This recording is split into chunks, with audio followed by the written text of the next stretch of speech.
Sentai Story Manipur channel asigi maikaidagi Meiteileima Nameirakpamna taramna okjabaga loinana ikongmona khurumjari wari asi pathokjaba matamda soikiba yaurabasu tabiriba punamakna pukchin jauna ngakpiyu amadi writer gi maikaidagi wafam khara thamai madudi wari asi aigi oina ahanba ijabani wari asida soikiba yaurabasu ngakpigani wari asi kanagumbi amagi punshiga mari leinajade punama ngaihaki awaba pothanaba haiduna ijabani wari asibu thabirakpana Sia Haobijam wari asiki mamingna Wasakki Panthung wari asi mayang punna taminarase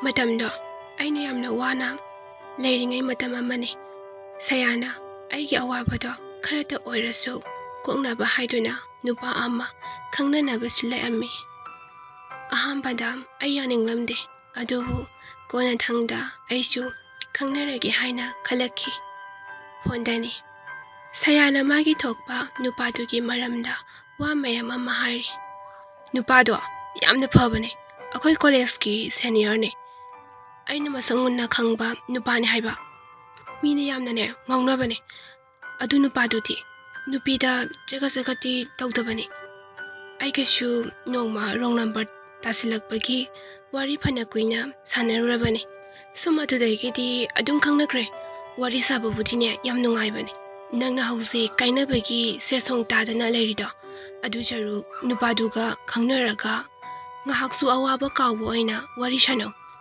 nongmani ni yengo nangna pamdragrana atokpa amamu silakki ai sayagi wari sida ai yamna noninglammi aina noki tawrammi hoiba nangi khadangdo amu thadarano tabyamna ware ai khangnaraga yenglage aduga hainadradi hektokpa haiduni ai hausi nupa koiningbagi wakhalaite nupa haiba nupa se kire hantaki matangsidagi sayana amu makhatare I yare nupa bu mama tondara mana phatraga nupa khodi moloina phatena ubadudi nangsu phatte akhoi saisu yamna phai aduna nupa kanam thajadabagi phattabagi moongda tawsulakanoba ai nungaiteba aisu amuk nolaga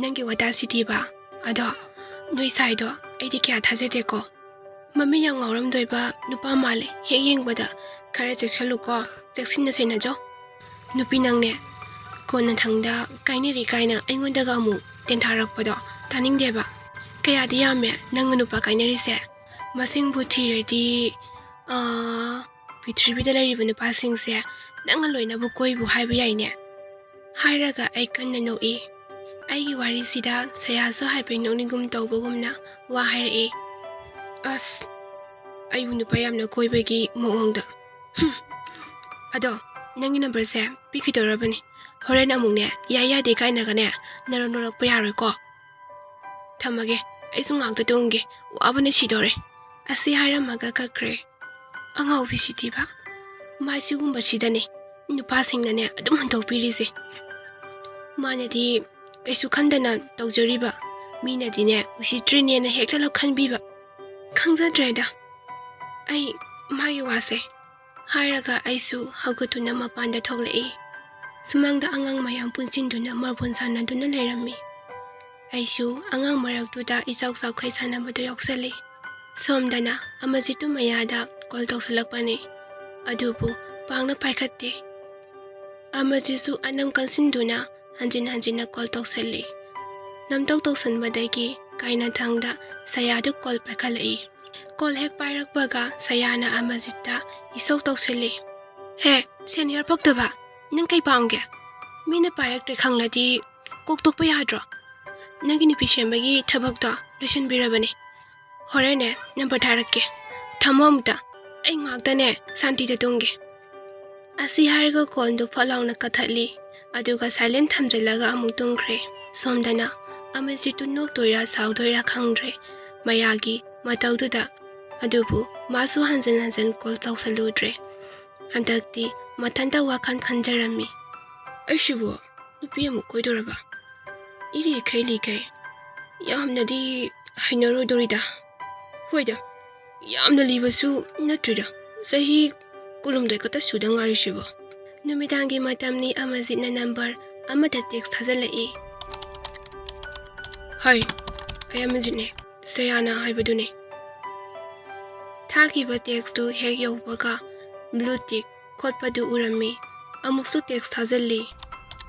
Songi mingdubu kay haibano. Type tawbadu chongthorai.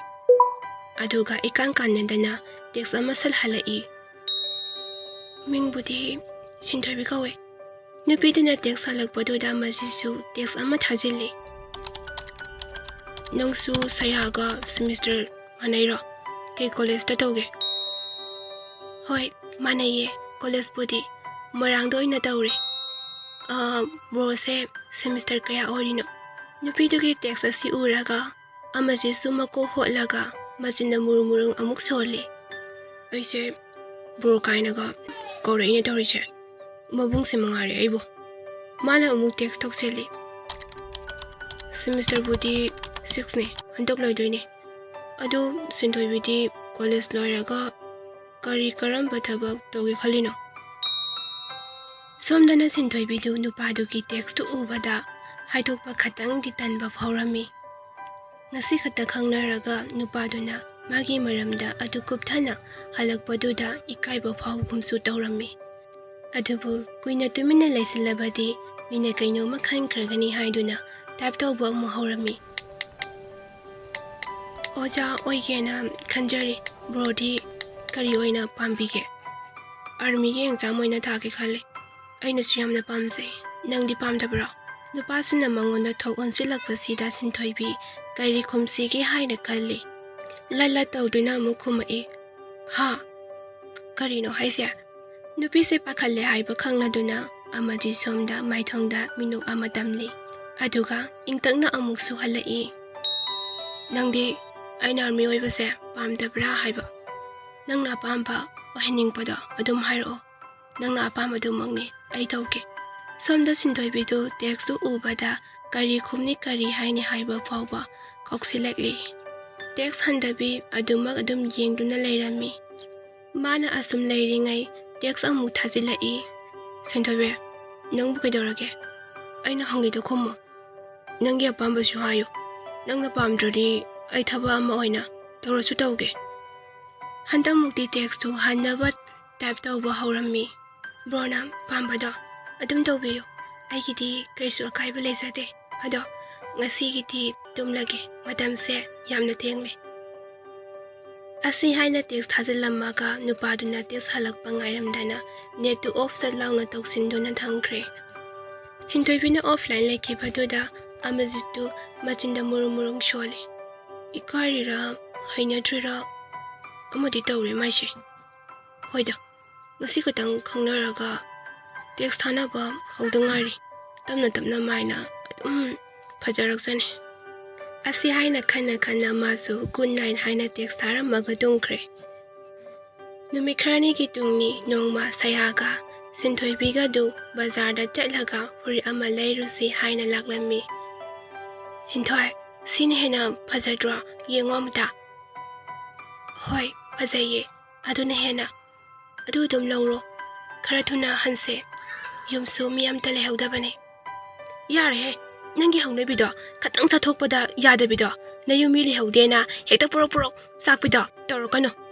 Asapokane yam sakidori aduga ingna hanse. Asum khara khatna khara saina tawraga anidu furi laiba loiraduna hotel amada janglaga sabora sarami.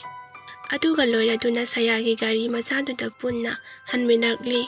Sintoibisu mayumda lehore sayasu thawduna jakre.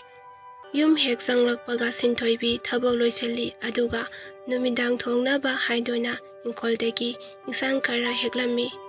Ngahak leiraga mapaga mamagasu wana karaklami. Thoi loisello. Thangjingdo amuta lokhalusi. Numi tadringa sida yenasu yamna hawhawi. Mapun semtoksi. Madusu hayengne nganna yolugi ima. Hoi ima ai siamukta thamjalukike aduga hongkhatlurase. Asi haraga imungda prap sangkre. Mama macha changduna hidagi thangjinga Yenagasu hongkatpa loire. Mama thambana yenasu mapun semba haurami. Sintoibidi numidangi sak thonglami. Mapa sanjoisu kadeki tholakduna thambangi mating taurami. Ima, ai hangchiti paisa khatang pibiyo larik amta leige. Kayano nangna pamlibasina maruptusu nasinglabani. Ima, lupa samri mukatang piyo aduna yanaba tauraki. Hoi pige nangbu chakdo loidribo. Loire ima kujamse amuta haidokike. Aduga aishu yaurage. Asumna makoy ahum changdana losan minaraga sak thoktuna masa-masagi kada tumba hipnaba changnakre. Pungdi 13 tarabani sintoibidi tumdri. Pungdi 13 tarabani sintoibidi tumningdri haiduna lairik amasum paduna ngahak leirami. Text lakpagi notification gi makonduda kana oirabanu haini yengli.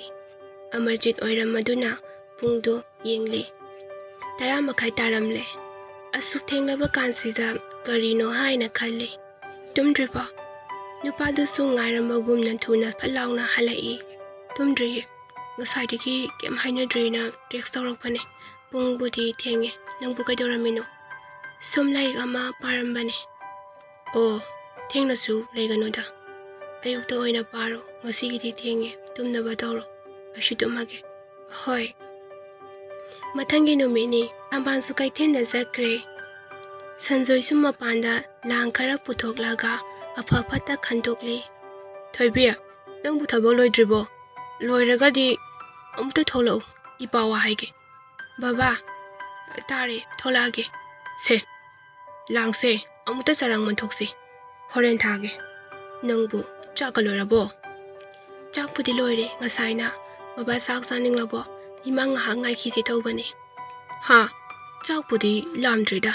Tancha salubuduna pukse pik ithan thalli. Adoba akhoi ki framdo isitpa yakhiroidra karung kanda nga phadoino. Pharanida kuiraroi. Mathang thada phaba hauраdoini. Asumna mapa masa anidu mama halakpa ngaibo oina langdu semba loiselle. Matang sana thambansu halai. Mangonda kakhatuna dariduda phamthai aduga mapiduna humai hummi. Sakreda onthongnasu nusachishu. Ngahakta urum langduna leigi haide. Asumaina saradi hingba ngamaroi soidinana sirani. Ima chaksana bataurase irusaki ge hairo. Sarasi charasi sakto hana. Irugane kona lujerage. Kari insangbu thongge nangbo. Panga thangsinga irole. Babana pharakpa ukabi ama taure. Phare. Ima sune. Bora khara lairakpani. Aduga punna sarasi. Sintoibito hoi ima hairaga sangkre. Sanjoiga thambanga su imungda sangkre.